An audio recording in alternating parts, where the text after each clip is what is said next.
ಇದು ಆನ್ಲೈನಲ್ಲಿ ಒಂದು ನೋಡ್ತಾ ಇದ್ದೆ, ಸಿಲಿಕಾನ್ ಇಡ್ಲಿ ಮೋಲ್ಡ್ಸ್ ಅಂತ ಅಂದ್ಬಿಟ್ಟು. ಸರಿ ನಾನು ಪರ್ಚೇಸ್ ಮಾಡಿಬಿಟ್ಟು ಟ್ರೈ ಮಾಡೋಣ ಅಂತ ಅಂದ್ಬಿಟ್ಟು ತೊಗೊಂಡಿದ್ದೆ. ನೋಡೋಣ ಹೆಂಗೆ ಬರುತ್ತೆ ಇಡ್ಲಿ ಅಂತ ಅಂದ್ಬಿಟ್ಟು ಅಂತ.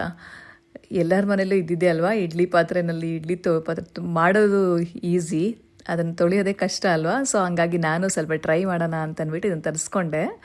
ಸೊ ಈ ಥರ ಬರುತ್ತೆ ಸಿಲಿಕಾನ್ ಮೋಲ್ಡ್ಸು. ಸೊ ಚೆನ್ನಾಗೇ ಆಗಿತ್ತು ಇಡ್ಲಿ ಎಲ್ಲನೂ. ಬಟ್ ಭಯ ಅನ್ನಂತಂದರೆ ಏನಪ್ಪ ಇದು ಪ್ಲಾಸ್ಟಿಕ್ಕಲ್ಲಿ ಬೇಯಿಸ್ಕೊಂಡು ತಿನ್ನೋದು ಅಂತ ಒಂದು ಸಲ ಅನಿಸುತ್ತೆ. ಸೊ ಬಟ್ ಓಕೆ, ಒಂದು ಸರಿ ಟ್ರೈ ಮಾಡೋಣ ಅಂತ ಅಂದ್ಬಿಟ್ಟು ತರಿಸ್ಕೊಂಡೆ. ಸೊ ಚೆನ್ನಾಗಿ ಬಂದಿತ್ತು ಇಡ್ಲಿನೂ. ಸೊ ಏನು ಇಡ್ಲಿ ಪಾತ್ರೆ ಗಲೀಜಾಗದಿರ ಕ್ಲೀನಾಗಿ ಮಾಡ್ಕೊಳ್ಬೋದು. ಸೊ ನಿಮ್ಗೇನಾದರೂ ಬೇಕಾದರೆ ಲಿಂಕ್ ಅಂತ ಕಮೆಂಟ್ ಮಾಡಿ, ನಾನು ಲಿಂಕ್ ಶೇರ್ ಮಾಡ್ತೀನಿ. ಸೊ ನಾನು ಒಂದು 2 ಬಂಡಲ್ಸ್ ಬರುತ್ತೆ ಇದರಲ್ಲಿ. ಸೊ ಒಂದೊಂದು ಪ್ಯಾಕಲ್ಲಿ 8 ಮೋಲ್ಡ್ಸ್ ಇರ್ತವೆ. ಸೊ ನಾನು 16 ಮೋಲ್ಡ್ಸ್ ತರಿಸ್ಕೊಂಡಿದ್ದೆ. ನಮ್ಮ ಇಡ್ಲಿ ಪಾತ್ರೆಗೆ ಆಲ್ಮೋಸ್ಟ್ ಒಂದು 9, ನನ್ನ ಚಿಕ್ಕ ಇಡ್ಲಿ ಪಾತ್ರೆನೇ ಒಂದು 9 ಇಡ್ಲೀಸ್ಗೆ ಅಷ್ಟೇ. ಸೊ ಚೆನ್ನಾಗಿ ಬಂದಿತ್ತು ಇಡ್ಲಿನೂ ಸಹ. ಸೊ ಬೇಕಾದರೆ ಕಮೆಂಟ್ ಮಾಡಿ.